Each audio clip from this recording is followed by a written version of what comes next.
Hey guys, thanks for joining me for another video. Today I'm going to be doing something a little bit different. The past few videos that I have posted have been about crafting, and today I'm going to be doing an unboxing. My dad passed away in March of 2019, so almost a year ago, and this is the first time I'm getting around to going through some of the things that he left for me. And among those things are a couple of custom handmade guitars. You can see them right behind me. They're in their original cases, and as far as my knowledge goes, just from having spoken to my dad, these guitars have not been touched for between 25 to 28 years. So I'm not gonna lie, I did actually peek in when I first got them just to make sure that they weren't just empty cases. But quick peek, I didn't really get to see what they look like, and I really don't know that much about them. I do know that they are called a Bajo Sexto. I know that's some sort of bass, and other than that, I don't really know that much. So we're going to be making this little discovery together. So thank you for joining me again, and let's do this. Here we go. This case has definitely seen better days, but it's actually not in that bad of condition considering how long it's just been sitting there, and probably considering how long my dad was using it.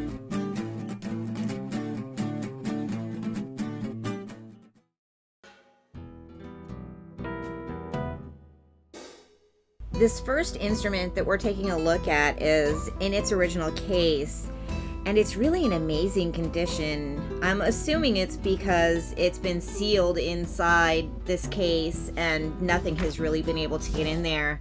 Not even a speck of dust. I really just am amazed at the condition it's in.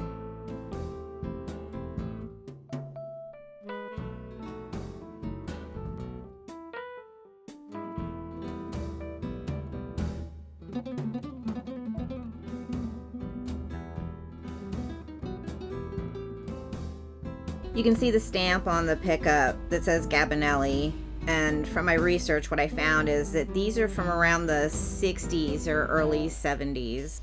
You can see a label inside that says San Antonio, Texas, and has a music store listed that I'm going to do a little research on after I make this video, because I do plan on continuing my research into all of this.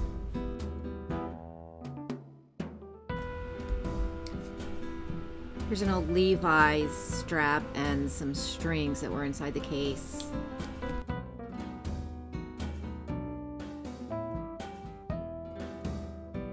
There are really only a few nicks and scratches on the body. Most of them are on the back of it, but really it looks like just normal wear and tear from regular use.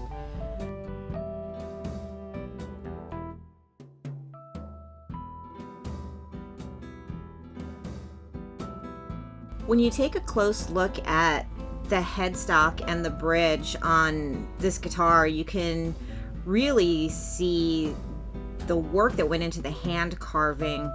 And according to what I found, these instruments are all basically hand built. There's not really a mass production of them, and there are only a handful of companies that actually make them. Most of those companies are smaller and they're family owned, and just the art of building these guitars is being passed down.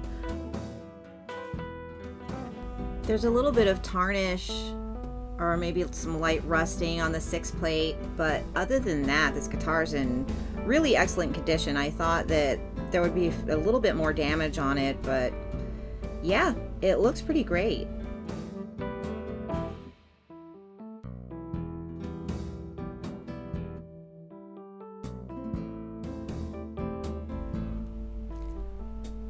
So that's it for this one. Let's move on to the next one and see how it compares as far as condition and looks and everything. I'm really excited about this.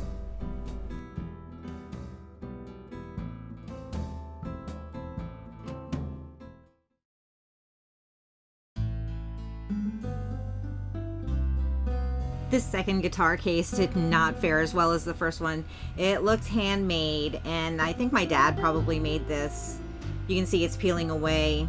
It's not sealed tightly like the first one was, so let's see what it looks like inside.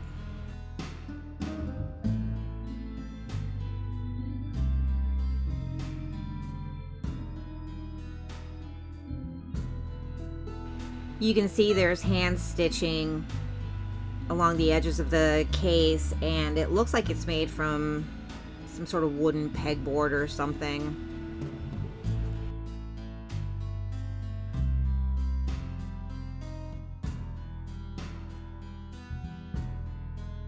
When I was making this video, I did quite a bit of research, and I really haven't been able to find out all that much that's definitive about this instrument. It appears that the origin of the Bajo Sexto's pretty much unknown or unclear, and what I got from my research is that most people turn mostly to oral history to try to retrace the origins, but nothing has really been successful as far as really tracing back the origins or the history of it. It just kind of showed up around the 1930s.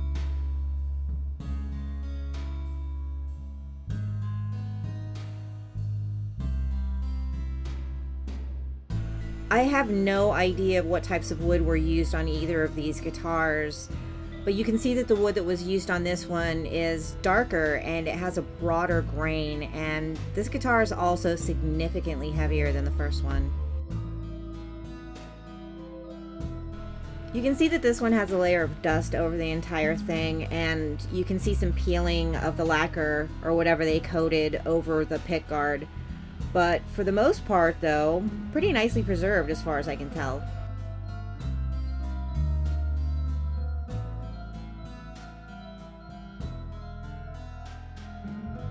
This one has no label or markings of any kind that I can see other than the stamp on the pickup that says D'Armond, and that, according to my research, also dates back to beginning or mid-70s.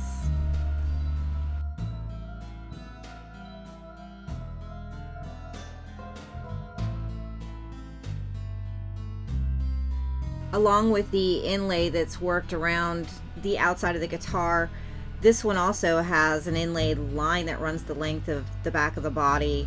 The other guitar was just solid on the back.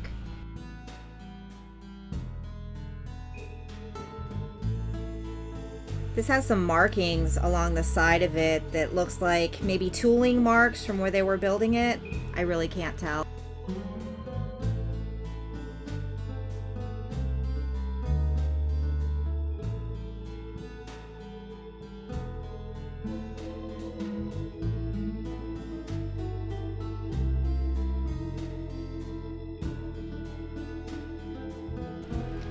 This case included 2 woven guitar straps, no labels or anything, so I have no idea who made them, but they definitely have that 70s feel.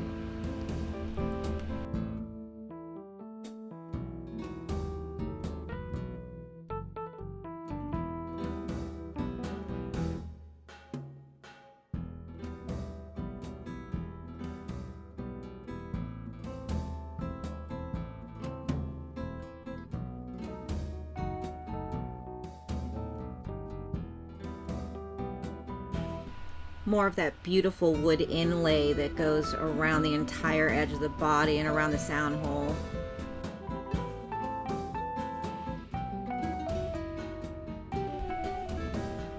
In all, I guess I didn't really find out all that much about these guitars or their origins, but I do feel like it brought me a little closer to my dad. Like I said, he passed away about a year ago, so it's been kind of good and cathartic for me to do this, and it makes me feel a lot closer to him, and I really appreciate you guys joining me on this journey.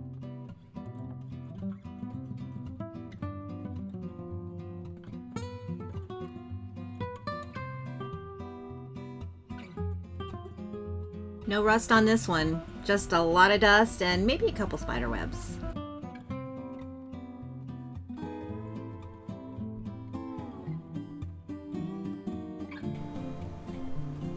So that's it, guys. Thanks for joining me on this little adventure.